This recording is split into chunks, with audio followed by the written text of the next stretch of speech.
Hi guys welcome back. എല്ലാവർക്കും എൻ്റെ പുതിയ വീഡിയോയിലേക്ക് സ്വാഗതം. അപ്പം ഞാനിപ്പോൾ വന്നിരിക്കുന്നത് ഇന്നലെ ഞാൻ എൻ്റെ ചാനലിൽ ഒരു വീഡിയോ അപ്ലോഡ് ചെയ്തിട്ടുണ്ടായിരുന്നു, ഒരു ഗെറ്റ് റെഡി വിത്ത് മീൻ്റെ.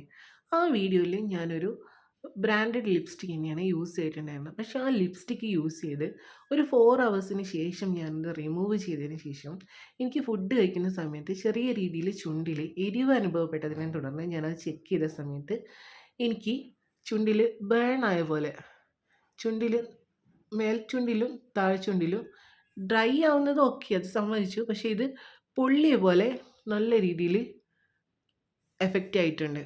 ഇത് എന്ത് റീസൺ ആണെന്ന് എനിക്കറിയില്ല.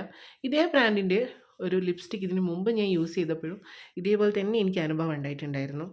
പക്ഷെ അത് ഞാൻ കരുതി ആദ്യം ആ ലിപ്സ്റ്റിക്കിൻ്റെ കുഴപ്പമായിരിക്കും, ആ ഒരു സിംഗിൾ ലിപ്സ്റ്റിക്കിൻ്റെ കുഴപ്പമായിരിക്കും എന്ന് കരുതിയിട്ട് ഞാനത് അത്ര കാര്യമാക്കിയില്ല. പക്ഷെ ഇത് സെയിം പ്രോബ്ലം എനിക്ക് വീണ്ടും ഉണ്ടായിട്ടിരിക്കുകയാണ്. ലാക്മേയുടെ ഫോറെവർ മാറ്റ് ലിപ്സ്റ്റിക്കാണ് ഞാൻ യൂസ് ചെയ്തിട്ടുണ്ടായിരുന്നത്. ആ ചാനലിൽ ആ വീഡിയോ കണ്ടിട്ടുണ്ടെങ്കിൽ നിങ്ങൾക്ക് മനസ്സിലാവും.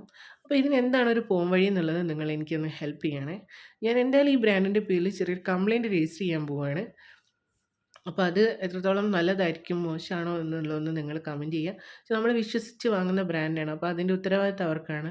അവരുടെ ബ്രാൻഡിന് എന്താണ് കുഴപ്പം, നിങ്ങൾക്ക് ആർക്കെങ്കിലും ഏതെങ്കിലും ബ്രാൻഡ് യൂസ് ചെയ്തിട്ട് ഇതേപോലെ പ്രോബ്ലംസ് ഉണ്ടായിട്ടുണ്ടെങ്കിലും അത് നിങ്ങൾ എങ്ങനെയാണ് ഉപയോഗിക്കാതെ ഒഴിവാക്കിയതാണോ അല്ലെങ്കിൽ നിങ്ങൾ കംപ്ലയിൻറ്റ് എന്തെങ്കിലും രജിസ്റ്റർ ചെയ്തിട്ടുണ്ടോ എന്നുള്ളത് ഒന്ന് എനിക്ക് കമൻറ്റ് ചെയ്ത് അറിയിക്കണേ.